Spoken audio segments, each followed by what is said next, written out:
Handa na ba ang inyong mga puso para sa isang kwentong susubok sa tibay ng isang babae at sa hangganan ng kanyang pagmamahal? Sa entablado ng buhay, kung saan ang bawat ngiti ay maaaring kasinungalingan at ang bawat yakap ay maaaring isang patibong, samahan ninyo akong buksan ang isang aklat ng pag-ibig, kataksilan at pagbangon mula sa abo. Sabi nila, ang pinakamalalim na sugat ay nagmumula sa mga taong pinagkatiwalaan mo ng buo. Paano kung ang mismong taong pinangakuan mong makasama habang buhay at ang kaibigang itinuring mong kapatid, ang siyang sabay na sasaksak sa iyong likuran? Ito ang kwento ni Liwayway at ang kanyang mahabang gabi bago ang pagsikat ng isang bagong umaga. Ang mga ilaw mula sa naglalakihang chandelier ng Tala Grand Hotel ay tila mga bituing nagniningning sa isang pekeng kalangitan. Bawat kislap nito ay tumatama sa mga alahas at mamahaling kasuotan ng mga panauhin, mga taong abala sa pagpapangiti at pagbabatian. Lahat ay suot ang kani-kanilang maskara ng karangyaan at kagandahang asal. Ngunit nang humakbang si Liwayway Alcantara sa bukana ng ballroom, ang mahinang bulungan ay unti-unting naging isang nakabibinging katahimikan.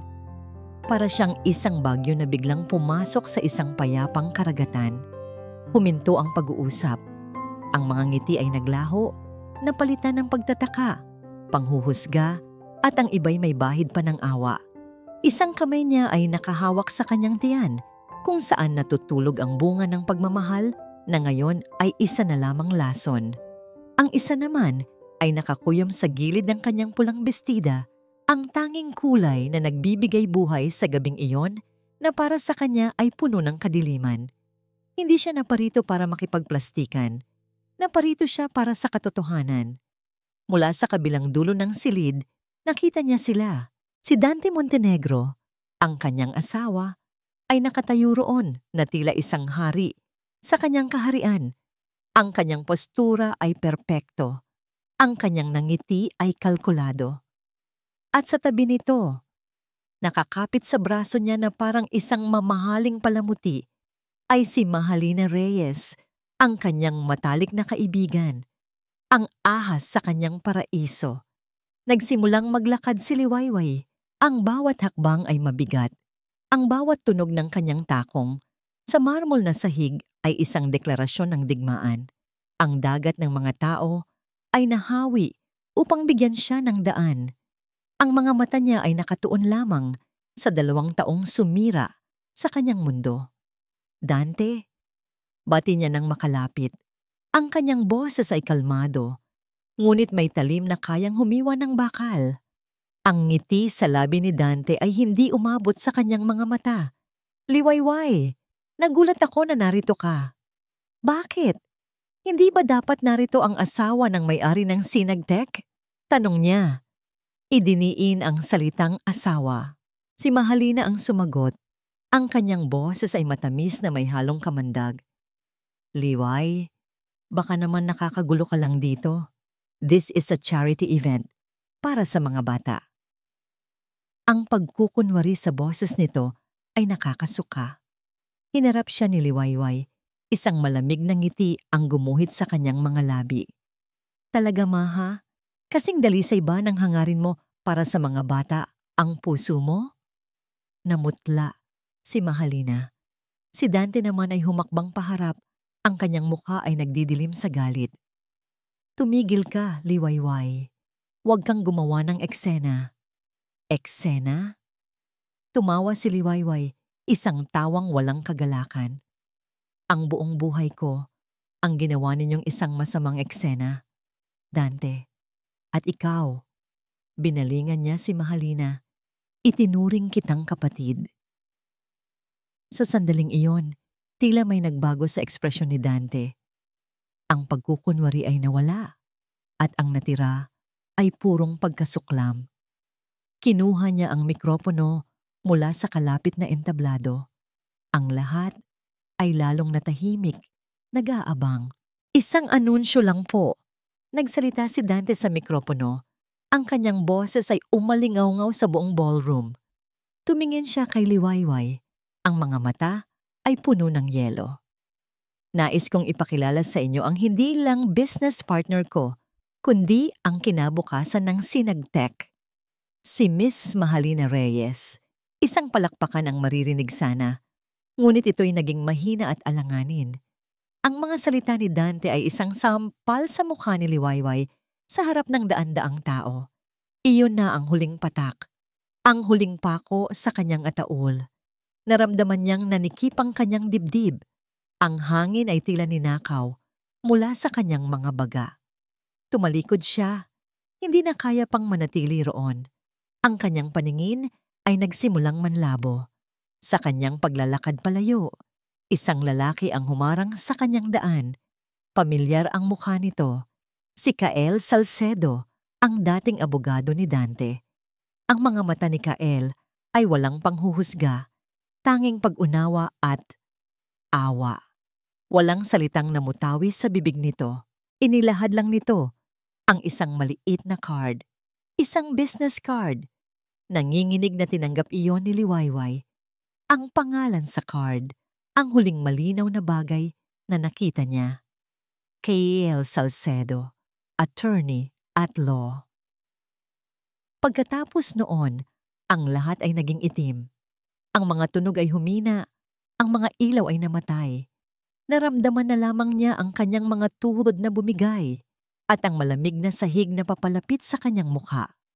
Ang huling imahe sa kanyang isipan ay ang mukha ni Kael na puno ng pag-aalala bago siya tuluyang nilamon ng kadiliman.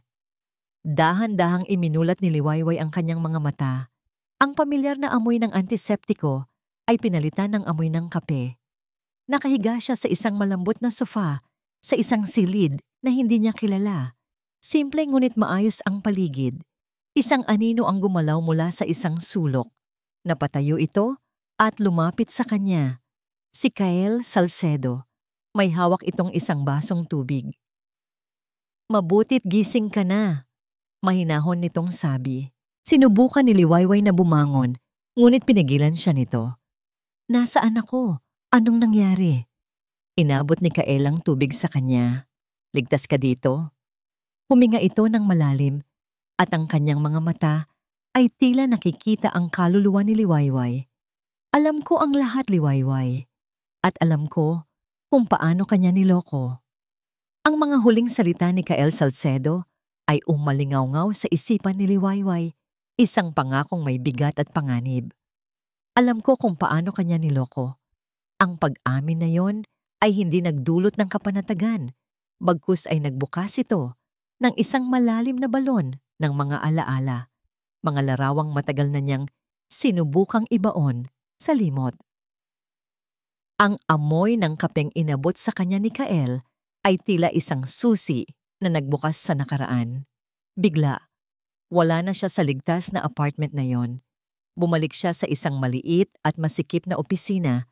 10 taon na ang nakalilipas. Isang lugar na amoy murang kape, instant noodles at pangarap. Ito ang sinapupunan ng Sinagtech. Doon, si Dante Montenegro ay hindi pa isang hari. Isa lamang siyang binatang may nag-aalab na mga mata at mga planong kasing taas ng kalangitan. At si Liwayway, siya ang arkitekto ng mga planong yon. Magdamag silang gising, magkatabi sa iisang mesa, ang tunog lamang ng keyboard at ng kanilang sabay na paghinga ang maririnig. Si Dante ang vision at si Liwayway ang naglalatag ng bawat ladrilyo para maabot ang vision na iyon. "Hindi tayo mabibigo, Liway," madalas sabihin ni Dante sa kanya habang nakatingin sa whiteboard na puno ng kanilang mga sulat. "Tayo ang bubuo nito." At sa tuwing sasabihin niya ang salitang tayo, nararamdaman ni Liwayway na kaya nilang sakupin ang mundo. At hindi lang sila dalawa. Nariyan din si Mahalina, ang kanilang masayahin at laging maaasahang kaibigan mula pa noong kolehiyo. Si Maha ang laging nagdadala ng pagkain, ang nagpapaalala sa kanilang magpahinga, ang tagahiyaw nila sa bawat maliit na tagumpay. Hay naku, kayong dalawa, baka matunaw na kayo sa harap ng mga computer na yan. Biro nito isang gabi habang inilalapag ang 3 baso ng mainit na kape. Relax lang. The Invincible Trio, walang makakatalo sa atin. Nagtawanan silang 3 at sa sandaling iyon, naniwala si Liwayway na totoo iyon. Sila laban sa mundo. Dumating ang araw na nakuha nila ang kanilang unang malaking kontrata. Hindi nila ito inaasahan. Isang maliit na startup na nakakuha ng tiwala ng isang malaking korporasyon. Nang ibalita yon ni Dante, binuhat niya si Liwayway at inikot-ikot sa gitna ng kanilang munting opisina.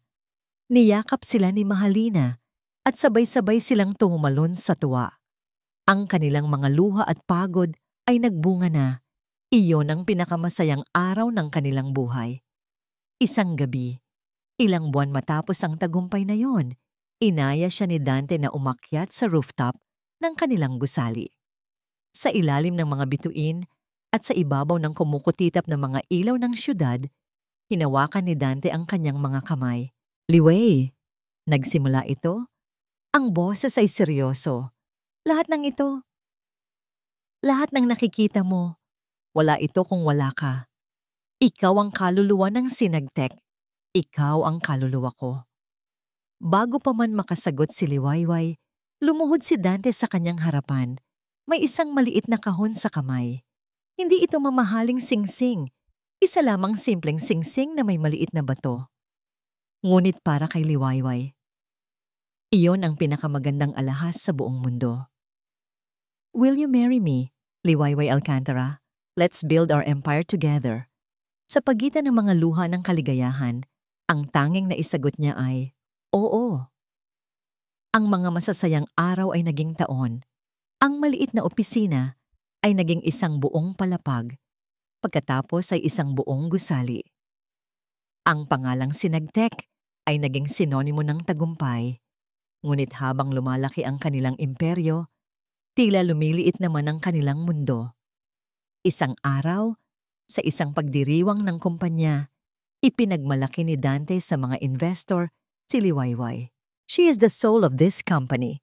Sabi nito, ang parehong mga salitang ginamit niya sa rooftop noon.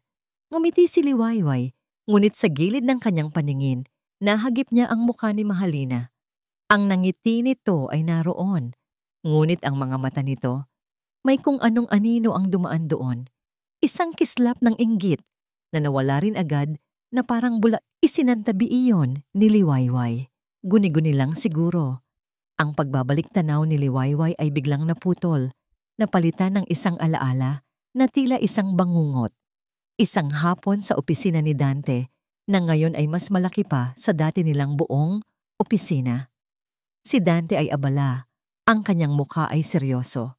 Inilapag niya ang isang makapal na folder sa harap ni Liwayway. Love, pakipirmahan mo naman ito, sabi nito. Hindi man lang nag-aangat ng tingin mula sa kanyang laptop. Mga standard corporate papers lang, for formality. Hindi nagduda si Liwayway. Kailanman ay hindi siya nagduda kay Dante. Kinuha niya ang ballpen at walang pag-aalinlangang pinirmahan ang bawat pahina kung saan may nakaturo na sign here, ang kanyang pirma, ang simbolo ng kanyang buong pagtitiwala, ang pirma ng kanyang kataksilan. Ang alaala ng pagpirma sa mga dokumentong yon ay tila isang lason na dahan-dahang kumalat sa sistema ni Liwayway, pinapatay ang bawat masasayang gunita na nauna rito. Iyon ang simula ng wakas, ang unang nota sa isang malungkot na sonata ng kanyang buhay. Pagkatapos ng araw na yon, ang Dante na kanyang minahal ay unti-unting naglaho. Napalitan ito ng isang estranghero na may parehong mukha, ngunit may pusong gawa sa yelo. Ang mga gabi ay lumamig. Ang dating magdamag na kwentuhan ay napalitan ng katahimikan. Palagi na siyang umuuwi ng hating gabi. Ang dahilan ay palaging iisa. May meeting lang kami ni Mahalina. Critical para sa bagong proyekto. Si Mahalina, ang pangalan nito ay laging nababanggit. Si Mahalina ang kasama ni Dante sa mga business trips. Si Mahalina ang katabi niya sa mga board meetings. Si Mahalina ang aninong unti-unting humahakbang papalabas mula sa likuran ni Liwayway, handang agawin ang kanyang lugar sa entablado. Isang gabi, hindi na natiis ni Liwayway. Nagising siya sa gitna ng gabi at wala pa rin si Dante. Tinawagan niya ito, ngunit hindi sumasagot. Tinawagan niya si Mahalina. Nagring ito ng ilang beses bago sinagot. Ang boses ay inaantok. Hello, Liway, napatawag ka? Ngunit sa likuran ni Mahalina, narinig ni Liwayway ang isang boses. Isang pamilyar na boses na tumatawa. Boses ni Dante. Kinabukasan, hinarap niya ito. Ngunit ang pag-amin na inaasahan niya ay napalitan ng galit. Ano ka ba, Liwayway? Nagiging paranoid ka na. Magkaibigan tayo. Magpartner kami sa trabaho. Huwag mong lagyan ng mali siya. Ang husay niyang magsinungaling ay nakakakilabot. Pinaniwalaan siya ni Liwayway o pinilit niyang paniwalaan dahil ang katotohanan ay masyadong masakit para tanggapin. Isang hapon, habang nag-iisa sa kanilang malaking bahay na tila isa ng malamig na museo, nakaramdam siya ng pagkahilo. Isang linggo na siyang nahihilo. Sa pag-aalinlangan, kumuha siya ng pregnancy test.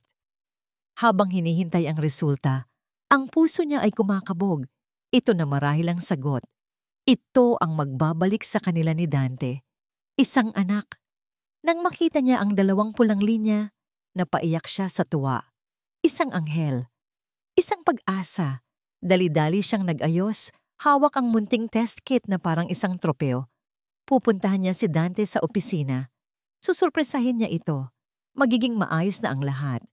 Pagdating niya sa opisina ni Dante, bukas ang pinto. Mula sa siwang, naririnig niya ang boses ni Mahalina. Ito na ang tamang panahon, Dante. Kailangan mong maging matatag. It's a difficult but necessary decision para sa kinabukasan ng kumpanya. Para sa kinabukasan natin. Ang salitang natin ay tumusok sa puso ni Liwayway na parang isang punyal. Dahan-dahan niyang itinulak ang pinto. Nakatayo roon si Dante at Mahalina. Magkatabi, ang kanilang mga kamay ay magkahawak. Nang makita siya, walang gulat sa kanilang mga mukha.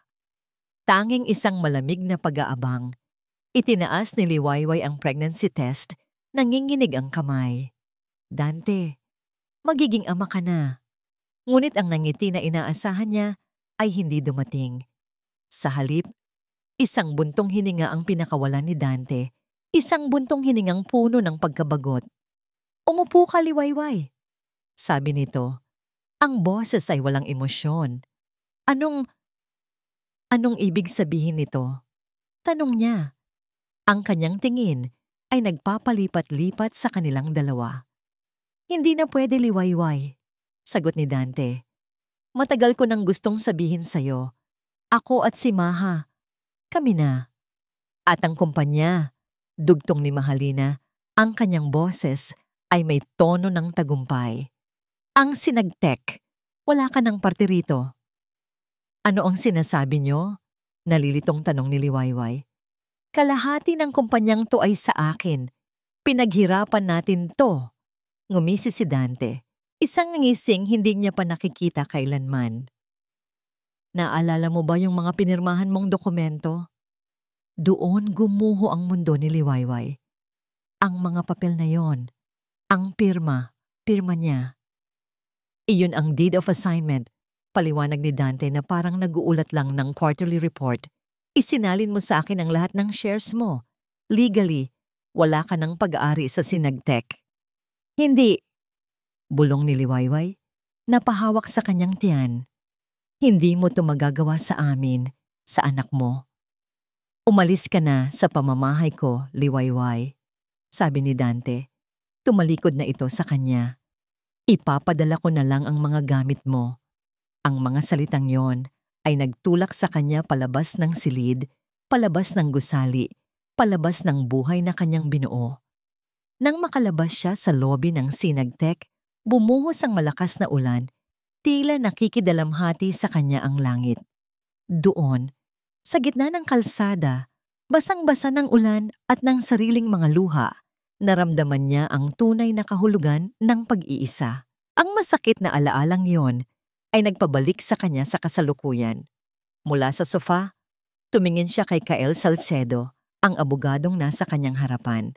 Ang mga luha ay muling tumulo sa kanyang mga pisngi, ngunit hindi na ito mga luha ng pagkatalo.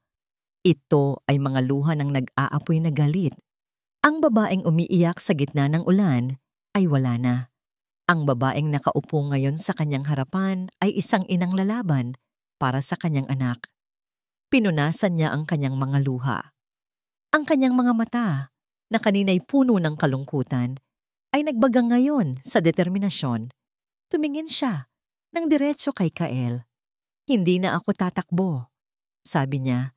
Ang kanyang boses ay matatag at hindi nanginginig. Sabihin mo sa akin ang plano mo. Isang matagal na katahimikan ang namagitan sa kanila. Tinitigan ni Kael Salcedo si Liwayway. Tila sinusuri kung ang biglaang tapang na nakikita niya ay totoo o isang panandaliang bugso lamang ng damdamin. Sa huli, isang mabigat na buntong hininga ang pinakawalan niya at naupo siya sa silyang katapat ni Liwayway. Bago ko sabihin ang plano, panimula niya, ang kanyang boses ay mas seryoso na ngayon. Kailangan mong malaman ang lahat. Kailangan mong malaman kung bakit ko ito ginagawa. Tumango si Liwayway, naghihintay. Ako ang dating abogado ni Dante, pag-amin ni Kael.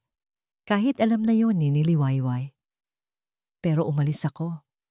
Hindi dahil sa mas malaking sahod sa ibang kumpanya. Umalis ako dahil sa konsensya. Huminto siya sandali. Tila nahihirapang isatinig ang susunod na sasabihin. Ilang taon na ang nakalipas, may isang deal na isinara ang Sinagtec. Maliit lang na proyekto. Pero may napansin akong mali sa mga papeles. May mga transaksyon na hindi malinaw kung saan nanggaling. Tinanong ko si Dante tungkol dito. Anong sabi niya? Tanong ni Liwayway. Sabi niya, just make it look clean, Kael. Gawin ko lang daw legal tingnan. Napayo ko si Kael, ang pagsisisi ay bakas sa kanyang mukha. At ginawa ko. Kinumbinsi ko ang sarili ko na maliit na bagay lang yon, na normal lang sa mundo ng negosyo. Pero kinain ako ng konsensya ko. Iyon ang huling kaso na hinawakan ko para sa kanya. Pagkatapos noon, nag-resign ako. Hindi galit ang naramdaman ni Liwayway para kay Kael, kundi awa. Nakita niya rito ang isa pa sa mga biktima ni Dante. Isang taong nagamit at nabaluktot. Ang prinsipyo dahil sa manipulasyon nito. Hindi ikaw ang may kasalanan, Kael. Si Dante. Umiling si Kael. May kasalanan din ako. Dahil nanahimik ako. May utang ako sa iyo, Liwayway. Utang na kailangan kong bayaran. Kaya heto ang plano. Sumandal siya. Ang pinakamadaling gawin ay kasuhan siya para sa pamimeke ng pirma mo. Malakas ang laban natin doon. Maibabalik natin ang shares mo at makakakuha ka ng danyos. Pero hindi siya masisira doon. Dugtong ni Liwayway, naiintindihan na ang punto ni Kael. Isang kasong sibil. Isang sampal lang sa pulso para sa isang bilyonaryong tulad ni Dante. Eksakto, sabi ni Kael, mananatili siyang makapangyarihan. Mananatili siyang banta sa iyo at sa magiging anak mo. Kung gusto natin siyang tuluyang pabagsakin, kailangan natin ng mas malaki. Isang bagay na hindi niya kayang takasan. Ang kanyang mga mata ay nag-apoy. Naniniwala ako na ang maliit na transaksyon na nakita ko noon ay simula pa lang. Naniniwala ako na ang mga server sa loob ng Sinagtec ay naglalaman ng ebidensya ng mas malalaking krimen. Fraud, money laundering. Kung makukuha natin ang mga yon, hindi lang katarungan ang makukuha mo, makukulong siya. Ang bigat ng kanyang mga salita ay dumagan kay Liwayway. Pagnanakaw ng data, pagpasok sa kumpanya, ito ay mapanganib. Ngunit mas mapanganib ang manatiling biktima habang buhay. Ang liwayway na dating asawa ni Dante ay biglang bumalik. Ang babaeng kabisado, ang bawat sulok ng sinagtek dahil siya mismo ang nagdisenyo nito. Kumuha siya ng papel at ballpen mula sa mesa. Ito ang floor plan ng executive floor. Sabi niya, habang mabilis na iginuguhit ang mga kahon at linya. Dito ang opisina niya, dito ang boardroom, at dito, binilugan niya ang isang kwarto sa pinakasulok. Dito ang server room. May 3 layer na security yan, biometrics, keycard at isang rotating password na nagbabago bawat oras. Namangha si Kael sa detalye. Ito ang kailangan niya, isang insider. Sa penthouse ng mga Montenegro, si Dante ay hindi mapakali. Pabagsak niyang inilapag ang kanyang baso ng alak. Ang laman nito ay tumapon sa mamahaling Persian rug. Nasaan na ba kasi siya? Sigaw niya sa kawalan. Hindi siya sumasagot sa mga tawag. Walang nakakaalam kung nasaan siya. Kalmadong lumapit si Mahalina. Suot ang isang sutlang roba, may hawak na sariling kupitan ng alak. Hayaan mo siya, Dante. Nagtatantrums lang yon. Babalik din yon kapag naubos na ang pera niya. Saan naman siya pupunta? Hindi mo kilala si Liwayway. Sagot ni Dante, ginugulo ang kanyang buhok. Kapag nasaktan siya, hindi siya sumusuko. Nag-iisip siya. Ngumisi si Mahalina at hinaplos ang pisngi ni Dante. Kaya nga nandito ako, di ba? Para ako ang mag-isip para sa ating dalawa. Hayaan mo na siya. We have bigger things to worry about.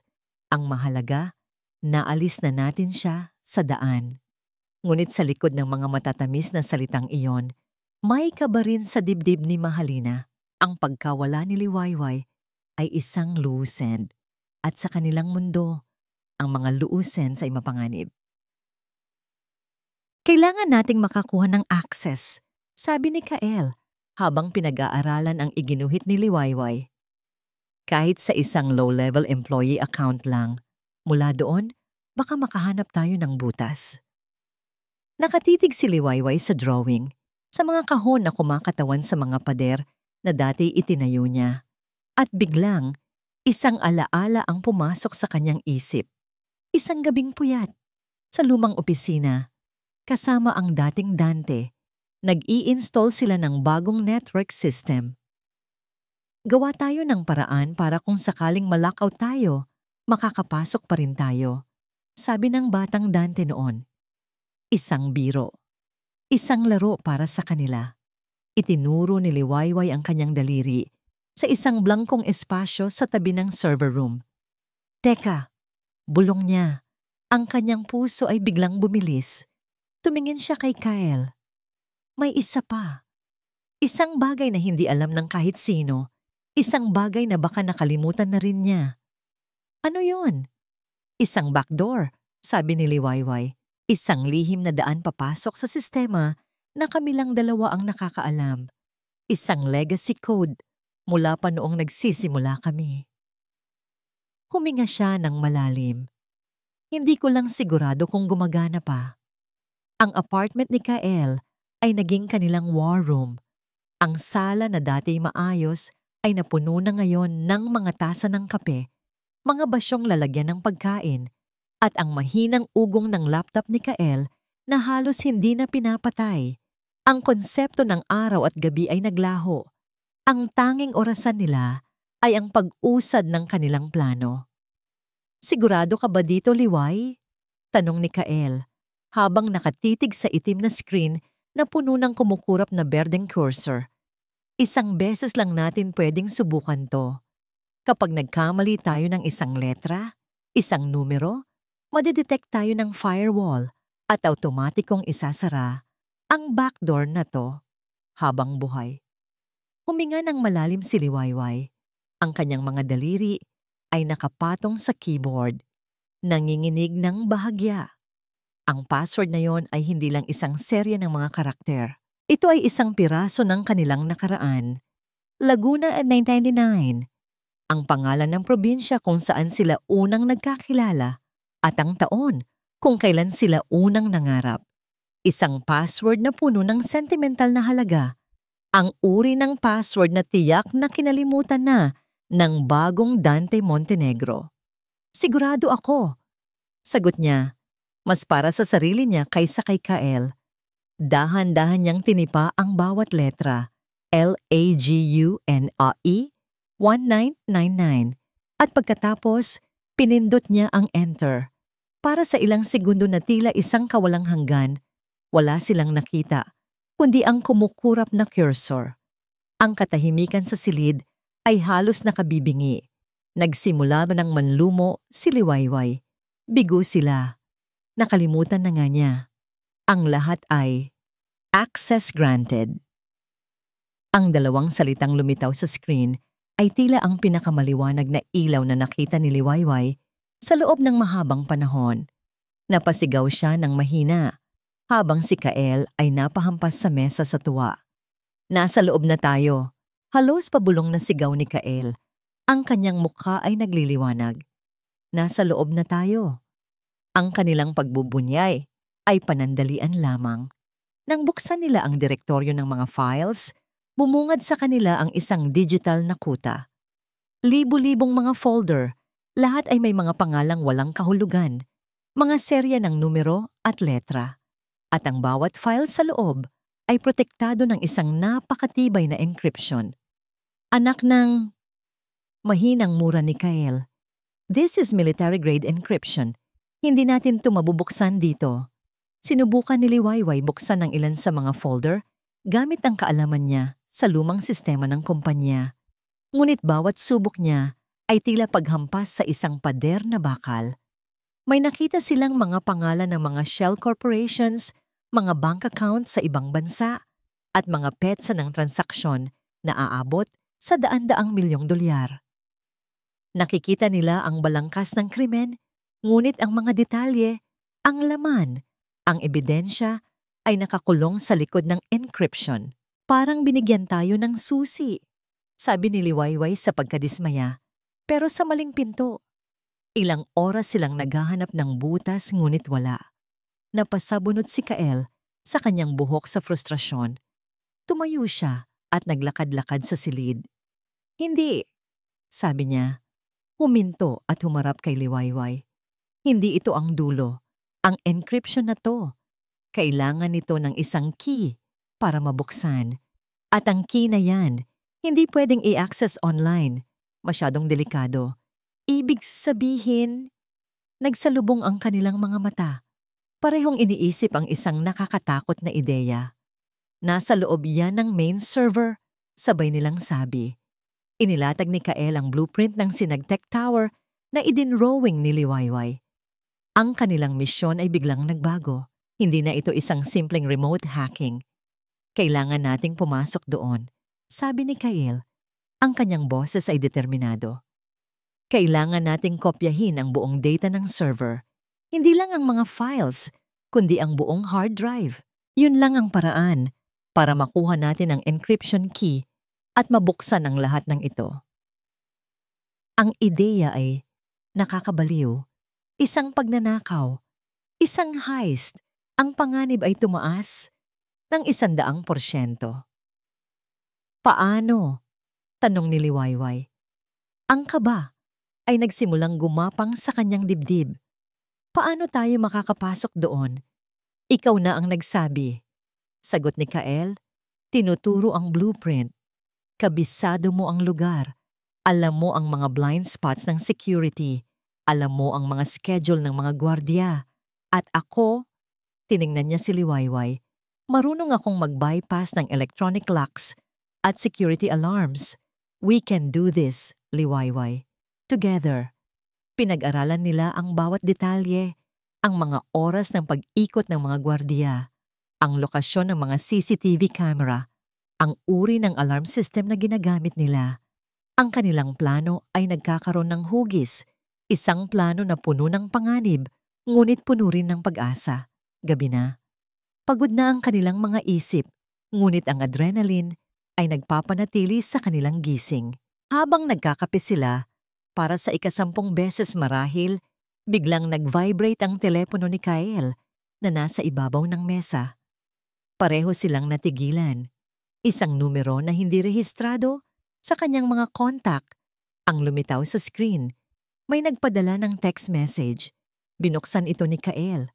Ang kanyang mukha ay biglang namutla. Ipinakita niya ang telepono kay Liwayway. Iisang pangungusap lang ang nakasulat. Umalis ka na. Habang may oras pa, mapapahamak ka lang. Ang mensahe sa telepono ni Kael ay tila isang bombang sumabog sa gitna ng kanilang munting war room. Ang katahimikan na pumalibot sa kanila ay mas mabigat kaysa sa alinmang salita. Sino ang nagpadala nito? Paano nalaman ng taong ito ang tungkol sa kanila? Sino to? Basag ni Liwayway sa katahimikan, ang kanyang boses ay nanginginig. May nakakaalam ba sa ginagawa natin? Imposible, sagot ni Kael, ngunit ang kanyang sariling pag-aalinlangan ay bakas sa kanyang boses. Kinuha niya ang laptop at nagsimulang magtipa ng mabilis. Susubukan kong itrace ang numero. Pinanood siya ni Liwayway. Ang kanyang puso ay kumakabog na parang tambol. Ang bawat pag-click ng keyboard ay nagpapataas ng kanyang kaba.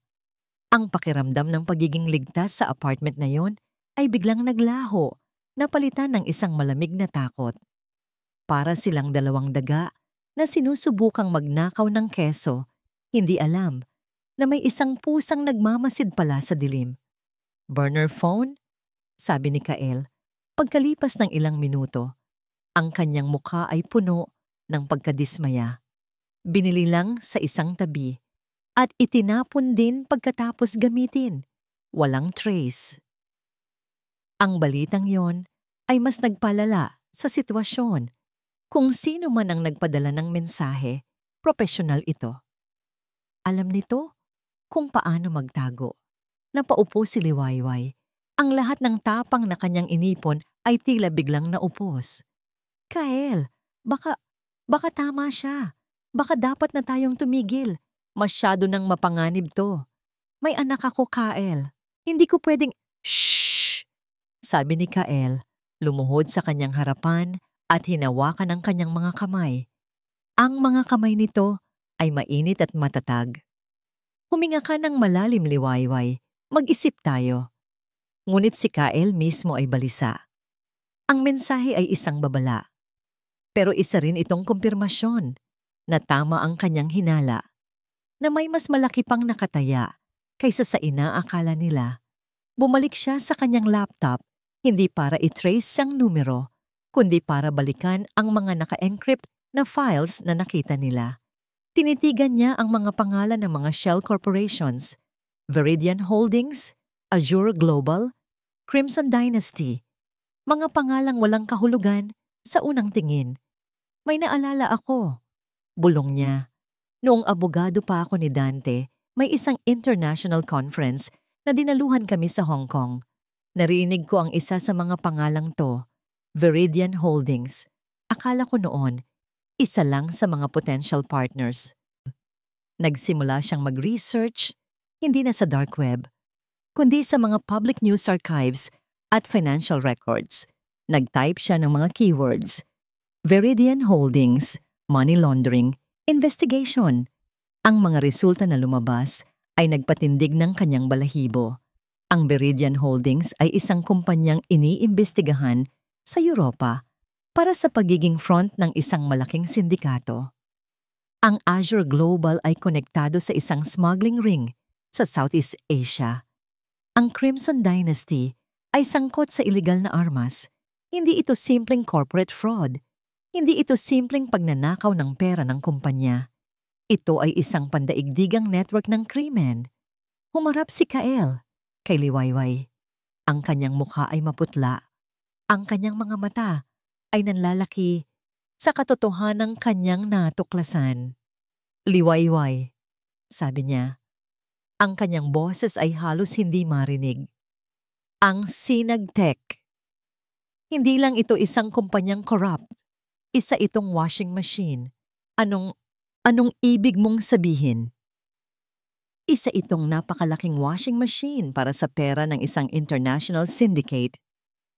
Paliwanag ni Kael, ang bawat salita ay may bigat. Ginagamit ni Dante ang teknolohiya at ang malinis na reputasyon ng Synagtech para ipasok ang maruming pera mula sa buong mundo sa legal na sistema ng pananalapi. Kaya pala ganoon katibay ang encryption. Kaya pala ganito kalaki ang operasyon. Hindi lang ito tungkol sa kasakiman niya. Kasangkapan siya. Isa siyang mahalagang kasangkapan ng mga taong mas makapangyarihan at mas delikado kaysa sa kanya. Ang revelasyon ay tila isang suntok sa sikmura ni Liwayway.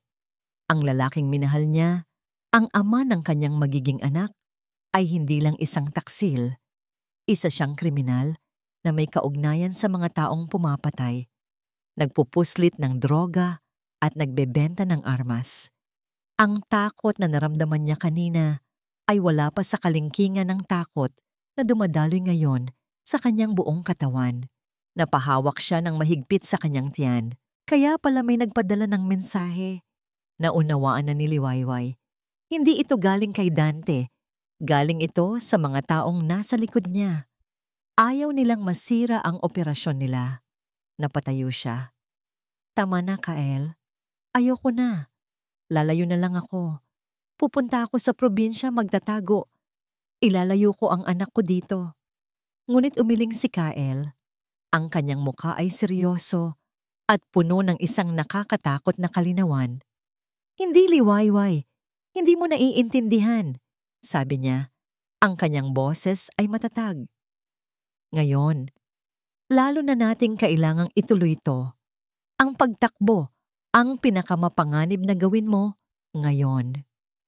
Ano ang ibig mong sabihin? Isipin mo, sabi ni Kael. Alam na nilang may gumagalaw. May alam na tayo. Para sa kanila, isa ka ng loose end. Isang banta. Kung tatakbo ka, habang buhay ka nilang hahanapin. Habang buhay kang magtatago. Habang buhay kang matatakot para sa anak mo. Hindi ka nila titigilan hanggat hindi sila sigurado na ligtas sila. Huminga siya ng malalim. Ang kanyang mga mata ay nakipagtitigan sa mga mata ni Liwayway. Ang tanging paraan para maging tunay na malaya, sabi niya, ang bawat salita ay isang panunumpa. Ang tanging paraan para maging ligtas ang anak mo ay durugin sila. Lahat sila. Kailangan nating ilabas ang lahat ng ebidensya. Kailangan nating isabog ang buong operasyon nila. Kapag gumuho na ang mundo nila, wala na silang kapangyarihan para saktan ka. Ang mga salita ni Kael ay nakakatakot, ngunit meron itong lohika. Ang pagtakbo ay hindi kalayaan. Ito ay isang habang buhay na sentensya ng pagkatakot.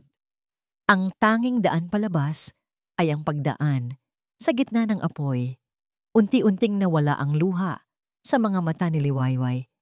Napalitan ito ng isang bagay na mas matigas, mas matibay. Isang determinasyon na isinilang mula sa pagmamahal ng isang ina. Tumingin siya sa blueprint na nakalatag pa rin sa mesa. Sige, sabi niya, ang kanyang boses ay hindi na nanginginig. Ituloy natin ang plano. Pasukin natin ang Synagtech. Sa sandaling iyon, ang kanilang alyansa ay hindi na lamang tungkol sa paghihiganti. Ito ay naging isang laban para sa kaligtasan. Knock, knock, knock. Isang malakas at biglaang katok sa pinto. Ang bumasag sa kanilang determinasyon, nagpatalon sa kanilang mga puso sa gulat. Nagkatinginan sila, ang takot ay muling bumalik sa kanilang mga mukha. Nandito na ba sila? Ang tatlong malalakas na katok sa pinto ay tumagos sa kanilang mga buto. Sandaling natigilan ang mundo ni Liwayway at Kael. Nagkatinginan sila, ang mga mata ay nanlalaki sa parehong tanong. Sino yan? Dahan-dahang lumapit si Kael sa pinto. Sinanyasan si Liwayway na manatili sa likuran niya. Sumilip siya sa peephole, ang kanyang katawan ay tensyonado at handa sa anumang mangyayari. Pagkatapos ng ilang segundo, huminga siya ng maluwag at lumingon kay Liwayway. Delivery guy, pabulong niyang sabi, May halong ginhawa at bahagyang inis. Pagkain na inorder ko kaninang hapon pa. Ngayon lang dumating. Binuksan niya ang pinto, kinuha ang pagkain at muling isinara ito. Tinitiyak na naka-double lock. Ang insidente, bagamat hindi mapanganib, ay nagsilbing isang malupit na paalala. Ang kanilang mga nerbiyos ay nasa sukdulan. Ang bawat anino, bawat tunog ay isang potensyal na banta. Hindi na sila maaring magkamali. Ilang araw pa ang lumipas. Ginamit nila ang panahong iyon para planuhin ang bawat segundo ng kanilang operasyon. Ang gabi ng Biyernes ang napili nila. Iyon ang araw na may pinakakaunting tao sa gusali. Karamihan ay umuuwi ng maaga para sa weekend. Ang target na oras, 11 hapon ng gabi, kung kailan iisang roving guard na lamang ang nag-iikot sa executive floor. Dumating ang gabi ng Biyernes. Ang hangin sa labas ay malamig at ang kalangitan ay walang bituin. Nakatayo sila sa isang eskinita sa tapat ng Sinagtec Tower na tila isang dambuhalang tore ng bakal at salamin na nagbabantay sa buong syudad. Si Liwayway ay nakasuot ng itim na damit at jacket. Ang kanyang buhok ay nakatali. Sa kanyang bulsa ay ang luma niyang employee ID. Isang ID na matagal nang deactivated. Ngunit ayon kay Kyle, may paraan para magamit pa rin ito. Si Kyle naman ay may dalang isang itim na backpack na naglalaman ng isang laptop at iba't ibang uri ng mga electronic tools. Handa ka na? Tanong ni Kyle. Ang kanyang boses ay mahina, ngunit matatag. Tumango si Liwayway kahit na ang kanyang puso ay gustong kumawala sa kanyang dibdib. Handa na. Ang unang hakbang ang pinakamadali at pinakadelikado. Naglakad sila papunta sa service entrance sa likod ng gusali, isang lugar na hindi gaanong nababantayan. Nagtago sila sa dilim at hinintay ang tamang tiyempo. Nang dumaan ang isang delivery van, sumabay sila sa pagpasok nito sa gate na natili sa mga blind spot ng kamera na matagal nang kinabisado ni Liwayway. Nasa loob na sila ng basement parking. Ang susunod na hadlang, ang pinto papunta sa service elevator. Okay, dito na tayo, bulong ni Kyle. Inilabas niya ang isang maliit na device mula sa kanyang backpack at ikinabit ito sa card reader ng pinto. Itap mo ang ID mo ngayon. Ginawa ni Liwayway ang sinabi nito. Ang scanner ay umilaw ng pula. Error. Subukan mo ulit, sabi ni Kyle. May inaayos sa kanyang device. Muling itinap ni Liwayway ang card. Pula ulit. Sinubukan niya sa pangatlong beses. Kung mag-error ulit ito, automatikong magpapadala ng silent alarm sa security office. Nanginginig ang kanyang kamay. Beep! Ang ilaw ay naging berde. Bumukas ang lock. Nakahinga sila ng maluwag at mabilis na pumasok sa loob. Nasa service elevator na sila. Pindot ni Kyle ang buton para sa ika-46 palapag, ang executive floor. Habang umaakyat ang elevator, ang katahimikan sa loob ng maliit na espasyo ay halos nakakabingi. Tanging ang paghinga lamang nila ang maririnig. Ding! Bumukas ang pinto ng elevator sa isang madilim at tahimik na pasilyo. Ang buong palapag ay nababalot sa dilim, maliban sa mga maliliit na emergency lights sa sahig. Ito ang kahariang minsan ay tumulong siyang itayo, ngunit ngayon ay isa na itong teritoryo ng kaaway. Ayon sa schedule, ang gwardiya ay nasa kabilang dulo ng palapag ngayon. Pulong ni Liwayway. Mayroon tayong 10 minuto bago siya umikot pabalik dito. Mabilis ngunit maingat silang gumalaw. Ang kanilang bawat hakbang ay kalkulado. Si Kyle ang nanguna. Hawak ang isang tablet na nagpapakita ng mga nahak niyang CCTV feeds. May isang camera sa dulo ng hallway na to, sabi niya. Kailangan nating magtago sa utility closet na yan sa kanan. Sakto sa kanilang pagpasok sa maliit at masikip na utility closet, narinig nila ang mahinang tunog ng mga yabag. Napigil nila ang kanilang paghinga. Sumilip si Liwayway sa siwang ng pinto at nakita ang anino ng gwardiya na dumaan. Ang ilaw ng flashlight nito ay sumasayaw sa mga dingding. Pagkalampas nito, naghintay pa sila ng 1 minuto bago muling lumabas. Nakarating na sila sa harap ng pinto ng server room. Ito na ang huling hadlang. Isang makapal na pinto na gawa sa bakal. "Ako na ang bahala sa electronic lock," sabi ni Kael. Muling inilabas ang kanyang mga gamit. Si Liwayway naman ang lumapit sa keypad. Ang password nito ay nagbabago kada oras, paliwanag ni Liwayway. Pero may isang master code na ginagamit ang mga technicians in case of emergency. Bihira itong gamitin, kaya baka hindi pa napapalitan. Sinimulan niyang tipahin ang code, isang kombinasyon ng kaarawan ng Sinagtech at ng serial number ng kanilang unang server. Samantala, si Kael ay abala sa pag-bypass sa alarm system na konektado sa pinto. Ilang sandali ng tensyon ang lumipas. Nang matapos si Liwayway, lumingon siya kay Kael. Tumango ito. "Okay, sa bilang ng 3, sabi ni Liwayway. 1, 2, 3.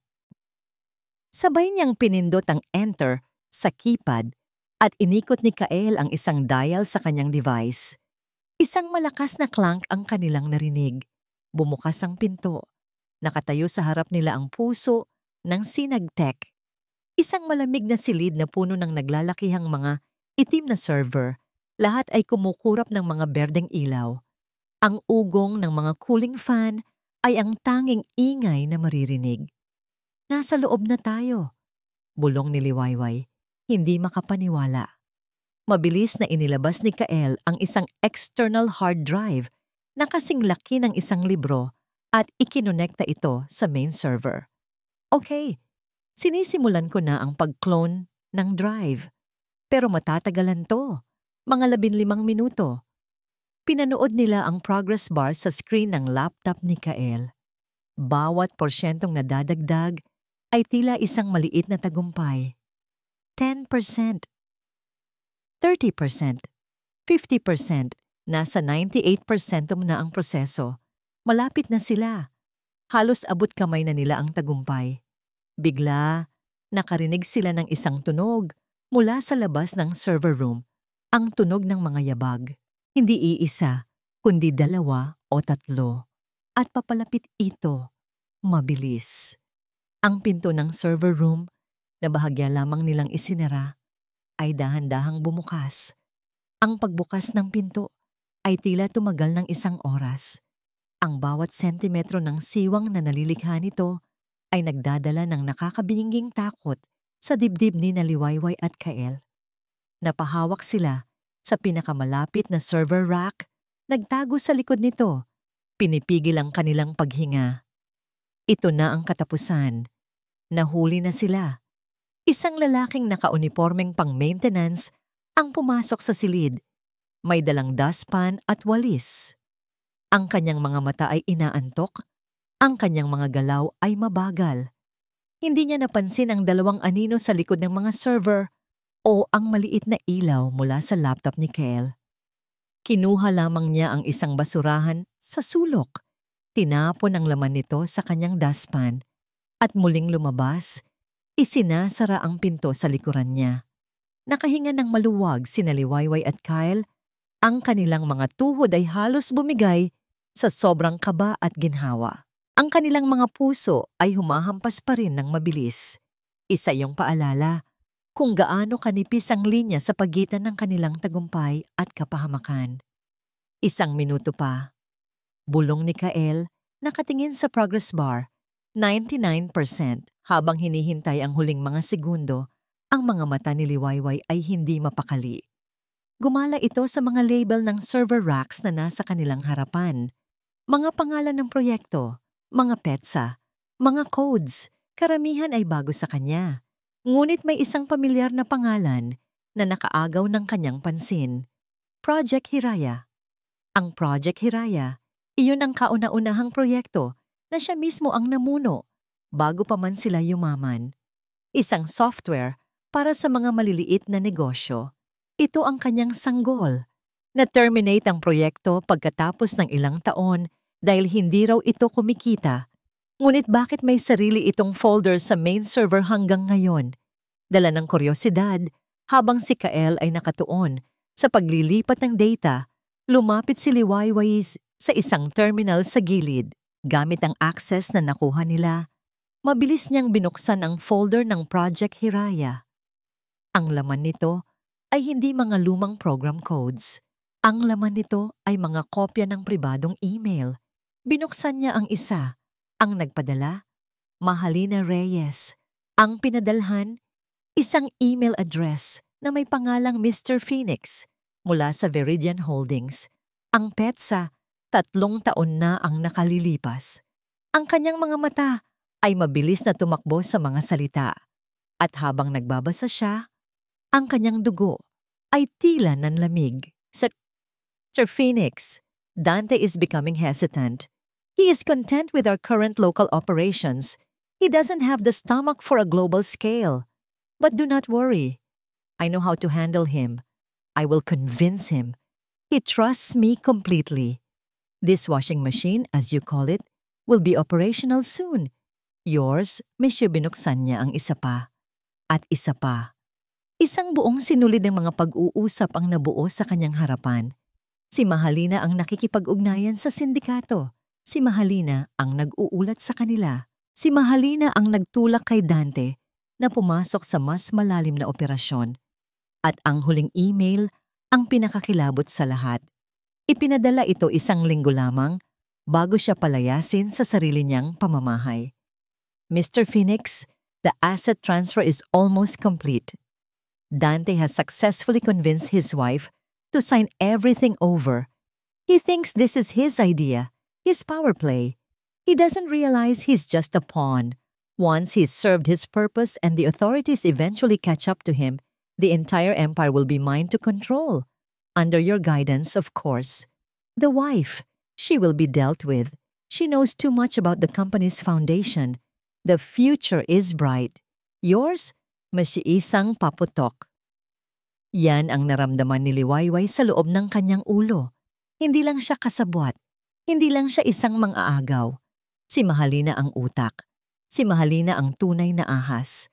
Si Dante, sa kabila ng lahat ng kanyang kasamaan at kataksilan, ay isa lamang pala sa mga biktima nito. Isang aroganteng hari na hindi alam na ang kanyang reyna ay may hawak na kutsilyo sa kanyang likuran. Tapos na! Masayang bulong ni Kael. Tinanggal niya ang hard drive mula sa server. Nakuha na natin. Oras na para umalis.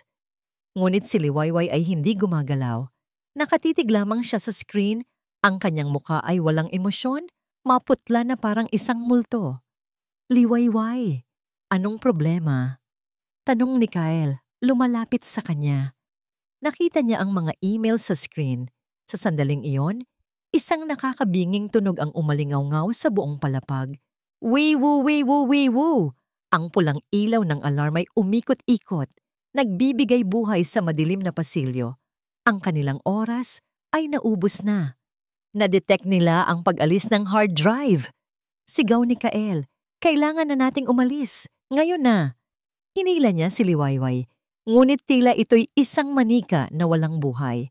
Ang pagkatuklas sa katotohanan ay mas malakas pa sa takot na nararamdaman niya. Ang pagkakanulo ay doble. Mas malalim. Mas masakit. Itinulak ni Kael ang external hard drive sa mga kamay ni Liwayway. Ang kanyang mga mata ay desperado. Ikaw na ang bahala dito. Takbo! Sigaw niya. Bago pa man makasagot si Liwayway, itinulak na siya ni Kael papalayo, patungo sa direksyon ng service elevator. Siya naman ay tumakbo sa kabilang direksyon, sumisigaw. Hoy, mga gwardiya! Dito ako! Ginawa niya ang sarili niyang pain para ilayo ang atensyon mula kay Liwayway. Ang mga yabag ng mga gwardyang paparating ay lumiko. Hinahabol ang sigaw ni Kael. Naiwang mag-isa si Liwayway sa gitna ng kumukurap na pulang ilaw. Hawak ang ebidensya. Ang kanyang isipan ay gulong-gulo sa pagitan ng takot, pagkalito, at isang bagong uri ng galit na ngayon lang niya naramdaman ang mga sigaw ni Kael na lumalayo at ang papalapit na tunog ng mga yabag ng gwardiya ay pumitik sa isip ni Liwayway. Wala nang oras para sa pagkabigla. Wala nang oras para sa sakit. Ang tanging mahalaga ngayon ay ang hard drive na mahigpit niyang hawak at ang buhay na dinadala niya sa kanyang sinapupunan. Tumatakbo. Iyon lang ang nasa isip niya. Tumakbo siya. Hindi alintana ang pagod o ang bigat sa kanyang tiyan. Ang kanyang mga paa ay kabisado pa rin ang daan. Papunta sa service elevator, pababa sa basement, palabas sa service exit kung saan sila pumasok. Ang bawat tunog sa kanyang likuran ay tila mga humahabol na demonyo. Nang makalabas siya sa gusali at muling malasap ang malamig na hangin ng gabi, hindi siya tumigil. Nagpatuloy siya sa pagtakbo hanggang sa makarating sa isang mataong kalye kung saan sumakay siya sa unang taxi na kanyang nakita. "Saan po tayo, ma'am?" tanong ng driver. "Kahit saan," sagot niya. Habol ang kanyang hininga. "Basta malayo dito." Ligtas na siya sa ngayon. Ngunit si Kael ay naiwan sa loob. Ang bigat ng sakripisyo nito ay dumagan sa kanyang dibdib. Hawak niya ngayon ang kanilang tanging pag-asa. Hindi niya ito pwedeng sayangin. Kinaumagahan, mula sa isang maliit na internet cafe sa kabilang bahagi ng syudad, isinagawa ni Liwayway ang huling hakbang ng kanilang plano. Maingat niyang in-upload ang pinakamahahalagang mga file, ang mga bank transfer, ang mga pangalan ng shell corporations at ang mga email ni Mahalina sa isang secure, anonymous na server. Pagkatapos, ipinadala niya ang link sa isang tao lamang na mapagkakatiwalaan niya. Si Ben Cervantes, isang respetadong investigative journalist na kilala sa hindi pag-uurong sa anumang laban. Ang email ay simple. Subject: ang tunay na kwento sa likod ng Sinagtec Mr. Cervantes. Nasa link na ito ang lahat ng kailangan ninyo para ibagsak ang isang imperyo. Ingatan niyo po sana ang source para ito sa lahat ng kanilang naging biktima. Pagkatapos pindutin ang send, mabilis niyang nilisan ang lugar. Ang pagsabog ay mas mabilis at mas malakas kaysa sa kanyang inaasahan. Kinahapunan, ang balita ay nasa lahat na ng channel. Breaking news! Ang Sinagtec, ang isa sa pinakamalaking tech companies sa Asia, iniuugnay sa isang pandaigdigang money laundering syndicate. Mga eksklusibong dokumento na nakalap ng aming istasyon nagpapakita ng milyon-milyong dolyar na ipinapasok sa bansa gamit ang mga pekeng proyekto. Ang CEO na si Dante Montenegro, inaasahang iimbestigahan ng mga awtoridad. Ang mga headline ay tila mga kidlat na sunod-sunod na tumama sa turing salamin ng Sinagtec. Binabasag ito ng paunti-unti. Sa kanyang penthouse, pinanood ni Dante Montenegro ang pagguho ng kanyang mundo sa isang 80-inch television screen. Bawat balita ay isang sampal. Bawat dokumentong ipinapakita ay isang pako sa kanyang kabaong. Paano nila nakuha? "Toy!" sigaw niya, ibinato ang baso ng alak sa pader na nagkalat ng pulang mantsa na parang dugo. "Ang server room! Walang sino man ang pwedeng makapasok doon." At bigla, isang pangalan ang pumasok sa kanyang isip. Isang taong may sapat na galit. Isang taong may sapat na kaalaman. Isang taong nawawala. Liwayway, bulong niya. Kinuha niya ang kanyang telepono. Tinawagan niya ang kanyang hepe ng seguridad. "Nasaan si Kael Salcedo?" "Nahuli po namin siya kagabi, sir. Kasalukuyan po siyang nasa kamay ng mga pulis para sa questioning." Sagot ng hepe. Si Kael, kaya pala. Ang traidor na abogado. Tinulungan niya si Liwayway. Nagkaintindihan na ang lahat sa isip ni Dante. Ang galit niya ay umabot sa sukdulan.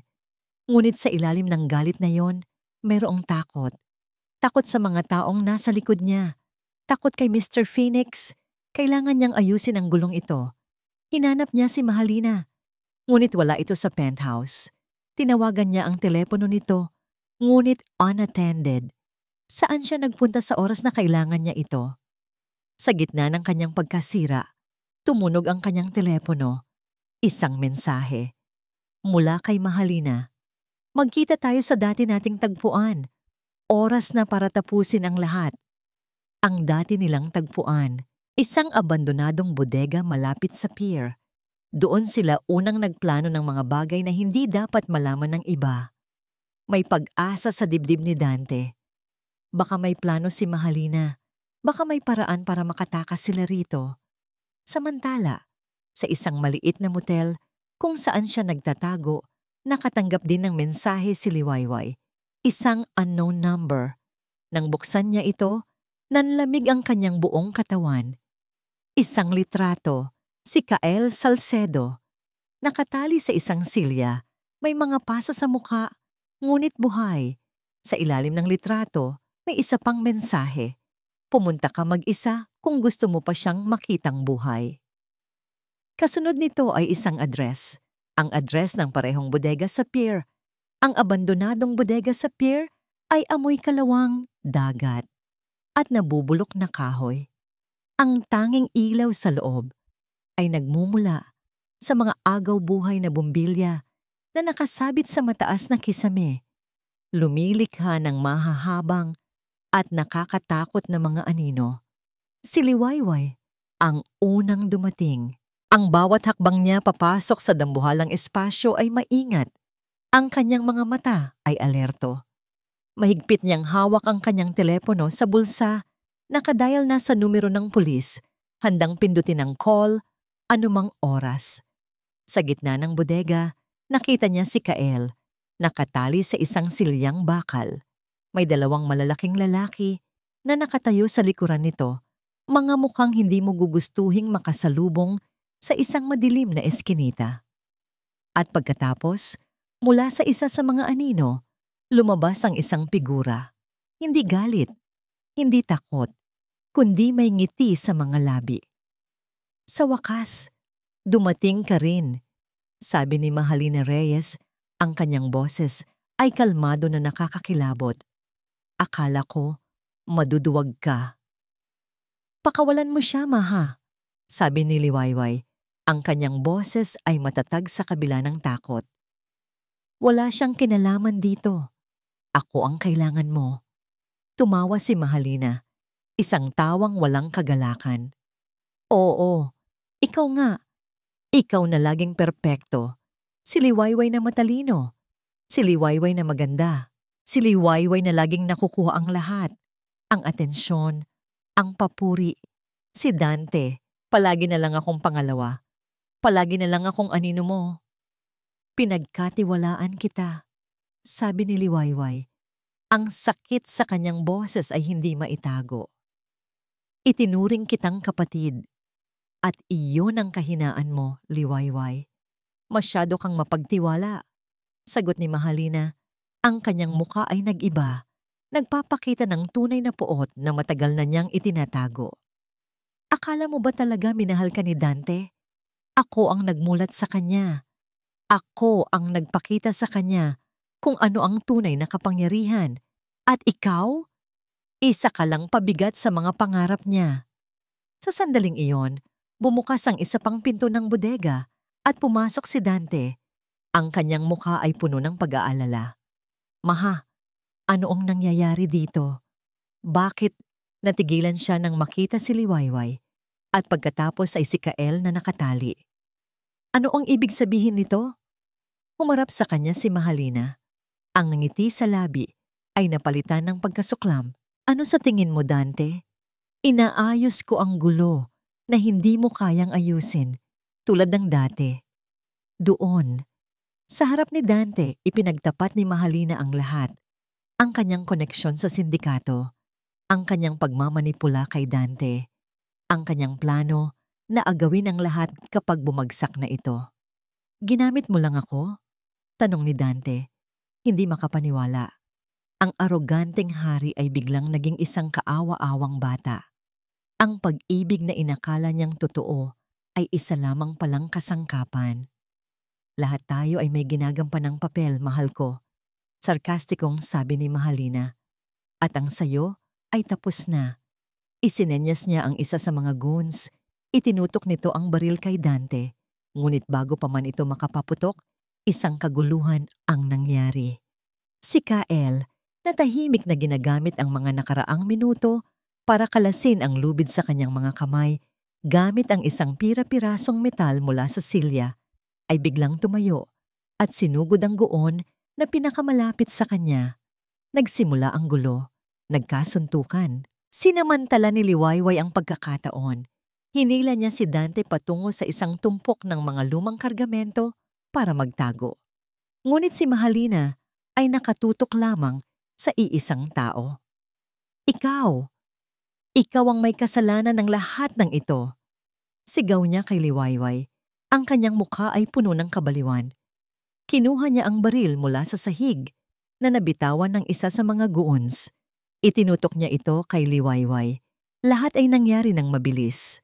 Ang paggalaw ni Mahalina, ang pagputok ng baril, ang pagharang ng isang katawan. Hindi naramdaman ni Liwayway ang tama ng bala. Sa halip, naramdaman niya ang bigat ng isang katawan na bumagsak sa kanya. Si Kael, niyakap siya nito at sa ibabaw ng balikat niya, nakita ni Liwayway ang pagkabigla sa mukha ni Mahalina. Sinalo niya ang bala na para sa kanya. Kael! Sigaw ni Liwayway habang dahan-dahan silang bumagsak sa sahig. Siya'y nakayakap pa rin dito. Isang malaking mantsa ng dugo ang mabilis na kumalat sa dibdib ni Kael. Ngumiti ito sa kanya. Isang ngangiting mahina at puno ng sakit. Ngayon, bulong niya. Ang kanyang hininga ay paunti-unti. Malaya ka na. Ang kanyang mga mata ay dahan-dahang pumikit. Sa labas, ang nakakabinging tunog ng mga sirena ng pulis ay papalapit na. Ipinindot ni Liwayway ang call button kanina pa.